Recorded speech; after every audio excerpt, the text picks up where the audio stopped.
Sir आपका नाम?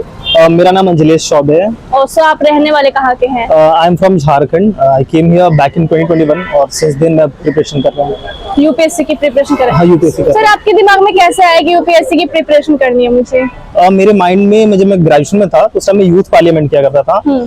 तो फर्स्ट ईयर मैंने वहाँ पे अपनी कॉन्स्टिट्यूएंसी को रिप्रेजेंट किया था और सेकंड ईयर मैंने ऑर्गेनाइज किया था। तो during that phase I realised that I should do UPSC और उसके बाद फिर मैं यहाँ पे आ गया अभी करने के लिए। ओके सर, सो आपका कोई मोटिवेशन है लाइक जिसको आप देखकर प्रेरित हो रहे हैं? There are so many concerns in the world, ma'am. When you go out and see the world, you wanted to change it. You wanted to do something for the world, और that motivates me. So वही देखकर आ गया। Okay, तो sir आपका optional में क्या है? मेरा ऑप्शन सोशियोलॉजी है। सोशियोलॉजी। तो आपने कितने अटेम्प्ट्स दे दिए हैं? 2 अटेम्प्ट्स किए गए। ओके, 2 अटेम्प्ट्स दे दिए हैं। अच्छा सर, मैं एक बात पूछना चाहूंगी, जैसे न्यू स्टूडेंट जो होते हैं, न्यू एस्पिरेंट्स जो होते हैं, वो यहाँ पे आते हैं तो उनको किन किन तरीकों के चैलेंजेस फेस करना पड़ता है? न्यू एस्पिरेंट्स मोस्टली जब आते हैं तो उनका फर्स्ट चैलेंज होता है वो प्रिपरेशन स्टार्ट कैसे करें। तो फर्स्ट थिंग दे डू वो कोचिंग सर्च करते हैं, कोचिंग में एडमिशन लेते हैं। फिर उन्हें फूड का प्रॉब्लम होता है क्योंकि फूड किसी को सूट नहीं करता है। तो जैसे मेरा भी तबीयत खराब हो गया था, मैं लास्ट ईयर डेंगू का मुझे हो गया था, तो वो फेस करना पड़ता है। सेकेंडली रेंटिंग का प्रॉब्लम होता है उन्हें। तो ये सब यहाँ पे जो किराएदार वो मकान मालिक हैं उनका रवैया कैसा रहता है? मकान मालिक का रवैया बहुत गंदा है, बहुत खराब उनका रवैया है। प्रॉब्लम इनका ये है कि उनके पास मेरे according second source of income है नहीं, तो बहुत एक्सप्लॉइट करते हैं वो और काफी हाई रेंट लेते हैं बिकॉज ऑफ द डिमांड, क्योंकि डिमांड काफी ज्यादा है और हाउसिंग बहुत लिमिटेड है। इसी कारण वो परेशान बहुत करते हैं। साफ सफाई का प्रॉब्लम है, आप देख सकते हो हाइजीन कितना खराब है यहाँ पे। तो वो सब प्रॉब्लम फेस करते हैं और ऑनर्स तो इसमें सपोर्ट तो बिल्कुल नहीं कर रहे हैं। बिल्कुल नहीं करते। हाँ। अच्छा सर, आपको क्या लगता है इसमें गवर्नमेंट को भी तो इन्वॉल्व होना चाहिए ना आप लोगों के राइट्स को लेकर, क्योंकि कहीं ना कहीं हनन हो रहा है ना, स्टूडेंट्स जो यहाँ पर आते हैं उनका गलत उपयोग हो रहा है। लास्ट ईयर जब प्रोटेस्ट हुआ था तो गवर्नमेंट तो आई थी बोलने के लिए, बट अभी तक कुछ ऐसा हुआ नहीं। उसके कारण जो आप प्रोटेस्ट जिसका बात कर रहे थे, जो हुआ था वो हादसा हुआ था, चीजें ठीक तो नहीं हुई बल्कि खराब हो गई। लाइब्रेरी जो पहले बेसमेंट में थी उनके कॉस्ट काफी लो थे, अब क्या वो बेसमेंट लाइब्रेरी बंद कर दी गई है, तो अब जितने लाइब्रेरी है वो टॉप फ्लोर पर खुल गई, तो मिनिमम लाइब्रेरी का फी वो 4000 के आसपास हो गया। तो rent there already is too high, now the library charges are also that high, तो उससे परेशानी बढ़ गई और बाकी कोई सॉल्यूशन तो निकला नहीं। ओके, सो आप लोगों का डेली रूटीन क्या है पढ़ने का? Daily routine ma'am, I wake up around 7 in the morning, then I do my daily course, then I head toward my library। क्योंकि कोचिंग कभी खत्म हो गई है तो लाइब्रेरी में ही जाता हूँ, वहाँ पढ़ाई करता हूँ। फिर टेस्ट सीरीज होती है, तो जैसे वीकली 2 बार टेस्ट होती है, तो वो टेस्ट देता हूँ। फिर पूरे दिन लाइब्रेरी में पढ़ाई, यही चल रहा है अभी, तो रोटी नहीं है। सर इस दौरान लाइक आप लोग घर से दूर रहते हो, तो आप अपनी फैमिली से कैसे कनेक्टिविटी बनाकर रखते हैं? फैमिली से कनेक्टिविटी वीडियो कॉल पे बात हो जाती है, कॉल पे बात हो जाती है। तो सर आप लोग मिस करते होगे ना? बहुत ज्यादा मिस करता हूँ। हाँ, मिस करता हूँ, फेस्टिवल तो मिस करता हूँ। ओके सर, जैसे मम्मी पापा हमारी फैमिली की एक्सपेक्टेशन होती है कि इस बार रिजल्ट क्या रहा है, क्या होगा, तो आप लोग कैसे उन सब चीजों को टैकल करते हैं? Ma'am, I feel that pressure is the part of the life, and during the preparation phase also you learn to handle pressure। और फैमिली का तो प्रेशर इन द सेंस वो पूछते हैं क्योंकि खुद में आपको फील होने लगता है, काफी टाइम निकल जाती है, तो वो धीरे धीरे वो प्रेशर हैंडल करना तो इंसान को सीखना ही पड़ता है और अपने अंदर की वो बुराइयों को साइड रखकर प्रिपरेशन पे ही ध्यान देना ज्यादा सही होता है। आप लोग वो कोई चीजें डिस्ट्रैक्ट करती है? Distraction in the sense, distraction तो बहुत है, बट जैसा मैंने बोला वो थोड़ा माइंड को फोकस करके चलना पड़ेगा तो वो सही होगा। Thank you so much sir. दोस्तों, मैं अभी एक और यूपीएससी एस्पिरेंट के साथ मौजूद हूँ। चलिए हम जानते हैं कि सर का एक्सपीरियंस यहाँ पर कैसा रहा। Sir, what's your good name? My name is Sudhanshu Pandey. Okay, आप कहाँ के रहने वाले हैं? मैं एक्चुअली बिलोंग करता हूँ गढ़वा, झारखंड से। जी सर, ये बताइए कि आपको यूपीएससी प्रिपरेशन करते हुए कितना साल हो चुका है? आई गेस 3 साल हो चुके हैं मुझे। 3 साल हो चुका है। और सर ये बताइए कि ये यूपीएससी प्रिपरेशन करने के लिए मतलब कैसे ख्याल आता है कि हाँ हमें मतलब इस कॉम्पिटिटिव एग्जाम के लिए हमें भी अपेयर होना चाहिए? मेरा अगर मेरे बारे में आप पूछोगे तो मैंने मेरे ग्रेजुएशन कंप्लीट हुई तो मुझे कुछ आगे परस्यू करना था और आई एम इनटू फैमिली मेरी पॉलिटिक्स में, तो मुझे कुछ डिफरेंट करना था, तो मैंने चूज़ किया यूपीएससी करूं। और मुझे मैं 2-3 आईएएस ऑफिसर से मिल चुका हूं आईपीएस से, तो मुझे एक इंस्पिरेशन उनसे मिला।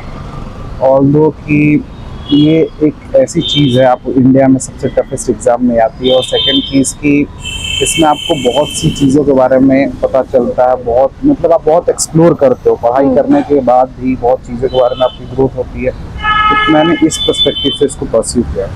ओके, तो सर आप ऑप्शनल सब्जेक्ट के तौर पर क्या लिए हुए हैं? मेरे ऑप्शन सोशियोलॉजी है। जी। और यहाँ पर आपने कुछ कोचिंग क्लासेस भी ज्वाइन करी थी? हाँ, मैंने रीजन में क्लासेस की थी अपनी जीएस की, और ऑप्शन मैंने की थी वाजीरात से। ओके, तो ये कितने साल तक किए थे आप coaching classes? Coaching classes I guess 12 to 16 month की होती है। ओके। और ऑप्शनल आपके 6, मेरे तो 6 मंथ की हुई थी। सोशियोलॉजी मतलब मोस्ट प्रोबेबली 6 मंथ की ही होती है। जी सर, आप मुझे यहाँ के कोचिंग क्लासेस का एक्सपेंडिचर बता सकते हैं? Expenditure is 1.5 lakh to 2 lakhs for GS, और ऑप्शनल के 50 to 60 के। ओके, तो ये आप लोगों का इसमें 1.5 साल निकल जाता है या फिर 2 साल? हाँ, इसमें प्रॉपर अगर आप कोचिंग करते हो तो 1.5 साल लग जाते हैं। सो आपने यहाँ कितने अटेम्प्ट्स दे दिए हैं? मैंने एक्चुअली फर्स्ट ईयर मतलब लास्ट ईयर मेरा फर्स्ट अटेम्प्ट था। ओके। मैं 2021 के लास्ट से आया था। उसके बाद मैंने प्रॉपर एक अच्छे से प्रिपरेशन किया, उसके बाद मैंने फर्स्ट अटेम्प्ट दिया, एंड देन उसके बाद मैं आगे परस्यू कर रहा हूँ। ओके सर, जैसे कि अभी 3 महीने पहले 3 स्टूडेंट्स की जो जान गई थी, उसके बाद सर आप लोग कैसा चेंजेस देख रहे हैं? चेंजेस इन द सेंस कि अगर आप बात करो तो एक तो सबसे ज़्यादा हो गया कोचिंग्स वाले थोड़ा सा, अब कहो तो बंद ही था, कोचिंग्स बंद थे। लाइब्रेरी यहाँ पे बहुत सारी थी जो बेसमेंट में थी। एक्चुअली सारी लाइब्रेरी, मोस्टली लाइब्रेरी 99% बेसमेंट में थी। वो 99% लाइब्रेरी को दिल्ली गवर्नमेंट ने बंद करा दिया। तो लाइब्रेरी की बहुत सारी दिक्कत आ रही थी, क्योंकि बच्चे यहाँ पे रूम में ज़्यादा प्रेफर लाइब्रेरी का। तो लाइब्रेरी बहुत कॉस्टली, अगर फर्स्ट फ्लोर पे है तो एक्चुअली 5 to 6,000 के मांग रहे हैं, वो ज़्यादा पैसे हो जा रहे हैं। और चेंजेस में स्टूडेंट यहाँ से बहुत घर चले गए, बहुत अलग दूसरी जगह चले गए, क्योंकि लोग यहाँ पर लाइब्रेरी क्लासेस सब बंद थी 2-3 महीने तक, तो कुछ ऐसा हुआ नहीं। तो सच यही डिफरेंसेस है और ऐसा और सर आप लोग एक यूपीएससी एस्पिरेंट्स है, ठीक है, आप लोगों के एम जो होता है वो बस इस एग्जाम को क्लियर करना होता है, लेकिन बावजूद जब यहाँ पे बच्चे आते हैं तो उनको बहुत सारे चैलेंजेस फेस करना पड़ता है, रूम देखने से लेकर, खाने से लेकर। तो आप लोग कैसे इन सब चीजों पे टैकल करते हैं? यहाँ पे एक तो मैं बताऊँ, यहाँ पढ़ाई से ज्यादा रहने खाने में बहुत दिक्कत है। सबसे ज्यादा आप यहाँ पे आओ, अगर आपको यहाँ पे रूम चाहिए तो एटलीस्ट आपको 20 के सिक्योरिटी, 20 के रेंट, और आपको ब्रोकरेज कम से कम 15 के देना पड़ जाता है। एक नॉर्मल रूम की मैं बात कर रहा हूँ, ऐसे 15 के से एवरेज रूम मिल जाते हैं, तो आप 60 के सिर्फ रूम का पे करते हो, जो कि मुझे नहीं लगता कि वर्थ है। तो बहुत खराब चीज़ है, इस पर पक्का कुछ काम होना चाहिए, क्योंकि ये बहुत ज़्यादा है। और यहाँ पे ब्रोकरेज भी बहुत ज़्यादा है, आपको 15 डेज 21 डेज देना पड़ता है, किसी जगह तो 30 डेज देना पड़ जाता है। तो ये सब चैलेंजेस है। और खाने के यहाँ पे थोड़ा खाने का ये भी इशू है कि यहाँ पे जो मेस है वो काफ़ी हद तक एक्सपेंसिव नहीं कर सकते, बट वहाँ के खाने में हाइजीनिक का एक इशू है। और सेकंड चीज़ की आप देखो तो क्वालिटी ऑफ फूड्स नहीं है, तो यही चैलेंजेस हो चुके हैं रूम्स और खाने में। सर आपको लगता है कि यहाँ पर जो एस्पिरेंट्स होते हैं उनकी कुछ मजबूरियों का फायदा उठाया जाता है? हाँ, मजबूरी की फायदा ही उठाया जा रहा है कि आप इतने छोटे छोटे कमरे को 15,000 20,000 रुपए में बेच दे रहे हो। कोचिंग क्लासेस में आप देखो रेशियो, पहले तो मैं बात करना चाहता हूँ, यूपीएससी एस्पिरेंट यहाँ पे इतने भर चुके, 16 से 18 लाख लोग फॉर्म भर रहे हैं, ठीक है, 10 से 12 लाख लोग एग्जाम दे रहे होंगे। सीट्स कितने आते हैं? 800 से 1000। सबसे बड़ी चैलेंजेस ये है कि यहाँ पे सीट्स कम है, बहुत ज़्यादा लोग आ चुके हैं, बहुत ज़्यादा रश हो चुका है। और सेकंड चीज़, यहाँ पे हाई प्राइस हो चुका है रूम रेंट्स का, आप देख सकते हो। ये सब चैलेंजेस होते हैं। ऑल्दो कि यहाँ पे जो कोचिंग सेंटर्स हैं, सबसे ज़्यादा प्रॉब्लम ये होता है कि उन्होंने वो बोलते हैं ये कर लो तो वो हो जाएगा, सबका मटेरियल अलग है, ये पढ़ लो तो आपका क्लियर हो जाएगा, वो पढ़ लो, ये सब एक मिथ है। आप प्रॉपर एक ही चीज़ को, मटेरियल को फॉलो करो और अच्छे से उसको कंटिन्यूअसली पढ़ते रहो। इस एग्जाम में एक ही चीज़ काम आता है, वो परसिवरेंस, कंटिन्यूटी। आप डेली 8 आवर्स to 10 आवर्स पढ़ रहे हो तो आप आगे, अगर आपको सब कुछ सही हुआ तो ये भी आप क्लियर कर सकते हो एग्जाम। इसमें यही मैंने समझा अभी तक। ओके सर, एक मेल होने के नाते आप किस तरीके की दिक्कत फेस करते हैं? Ma'am, the main challenge that I face here is loneliness. As it is rightly said that urban sphere is lonely crowd, आप भीड़ में ही अकेलापन फील करते हो। और सबसे बड़ा प्रॉब्लम यहाँ पे डिप्रेशन एंड एंग्जाइटी का प्रॉब्लम ये है कि इतने भीड़ में होते हुए भी आप बहुत अकेले हुए थे। तो मेन प्रॉब्लम वो है स्टूडेंट का। उसके लिए अगर इसको टैकल करने का पूछोगे तो meditation is one option, second one is yoga. तो आप डेली एक्सरसाइज करो, मेडिटेशन करो, उससे आप निकल सकते हो। तो जो मेन प्रॉब्लम फेस करता हूँ वो अकेलापन ही है। कैसे अपने आप को अकेलेपन से, खालीपन से दूर करते हैं?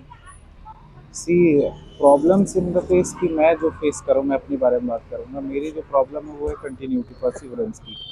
क्योंकि मैं जो प्रिपरेशन कर रहा हूँ यूपीएससी में, चाहिए पूरे साल आप कंटिन्यूटी पढ़ाई करता हूँ। तो मेरा क्या होता है कि मेरा जो स्पार्क आता है वो लॉन्ग टर्म में नहीं हो पाता। ये मैं बहुत बड़ी चैलेंज फील करता हूँ। जैसे मैं पढ़ाई स्टार्ट करता हूँ तो मैं 10-12 आवर्स तक इसको लेट गो कर, बिना सब कुछ को लेट गो करके 10 to 12 आवर्स अच्छे से पढ़ाई कर लेता हूँ। बट आगे क्या होता है, 1 महीने 2 महीने बाद में थोड़ा सा मेरा एनर्जी जो है लो हो जाता है, मेरा स्पार्क जो है थोड़ा कम हो जाता है। तो मुझे जो चैलेंजेस, एक्चुअली मुझे लगता है एस्पिरेंट लोग इसको फील करते होंगे। लोग कंटिन्यू 8 to 10 आवर्स जो डिमांड है उसका पूरे साल पढ़ने का, उसमें थोड़ा सा चैलेंजेस होते हैं। बट अगर आप लाइक कि आप एक अच्छा रूटीन फॉलो करते हो, मैं थोड़ा सा लैग कर जाता हूँ बट मैंने इस पर काफ़ी वर्क किया। तो मैंने एक प्रॉपर एक शेड्यूल बनाया, जैसे लाइक कि मैं कितने बजे उठूँ, कितने बजे पढ़ूँ। तो मैंने एक प्रॉपर अपना चार्ट बनाया, अपना प्रॉपर डेली रूटीन बनाया। मैंने काफ़ी एक्सरसाइज पे भी काम किया। मैं एक्सरसाइज करता हूँ क्योंकि ब्रेन में आपका ब्लड जाना चाहिए, बॉडी में एक इंस्टेंट एनर्जी चाहिए टू लॉन्ग आवर्स पढ़ने के लिए। तो मैंने एक प्रॉपर अपना शेड्यूल बनाया है और इसकी वजह से मैं इसको कंटिन्यू कर पाता हूँ।